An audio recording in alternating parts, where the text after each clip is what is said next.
இன்றைக்கி வந்து நாங்கள் 2 விதமாக பிரியாணி செஞ்சோம். நார்மல் பிரியாணி கொஞ்சம், அப்புறம் தொக்கு பிரியாணி கொஞ்சம். எங்கள் ஃப்ரெண்டு ஹோட்டல் ஸ்டைலில் பிரியாணி ரொம்ப நல்லா செய்வாங்க. அதனால் இன்றைக்கி எப்படியாவது அவன் கையால் சாப்பிட்டே ஆகணும்னு சொல்லிட்டு இன்றைக்கி நைட்டு பண்ண ஸ்டார்ட் பண்ணிட்டோம் பிரியாணி. அவங்க செய்கிற அந்த பிரியாணிக்கும் 65க்கும் வேறு லெவலில் அடிப்பொலியாக இருக்கும். அதனால் ஃபஸ்ட்டே எனக்கு 65 வந்து மெனுவில் வேணும் அப்படின்னு சொல்லிட்டு நான் சொல்லிட்டேன். ஆனால் ஒரு விஷயம் என்னென்னா, நம்ம 12 பேருக்கு பிரியாணி செய்யணும். இதில் 12 பேருக்கு எங்கே இருந்து 65 செய்கிறது அப்படின்னு சொல்லிட்டு வேணான்ட்டாங்க.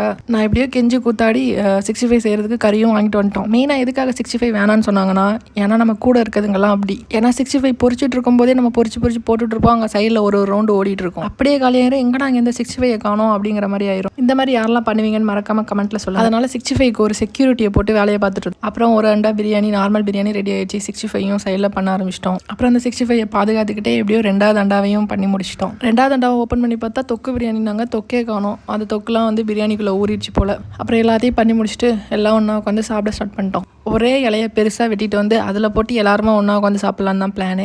ஆனால் இலை கிடைக்காத காரணத்தினால இந்த மாதிரி தனித்தனியாக உட்காந்து சாப்பிட்டுட்டு இருந்தோம். அப்புறம் என் இலையில் பிரியாணியும் 65யும் எடுத்து வச்சு நானும் சாப்பிட ஆரம்பிச்சிட்டேன். பிரியாணி டேஸ்ட்டு வேறு லெவலு. ஆனால் ஏதோ ஒன்று இந்த டைம் கொஞ்சம் மிஸ் ஆச்சு. ஆனால் டேஸ்ட்டு சூப்பராக இருந்துச்சு.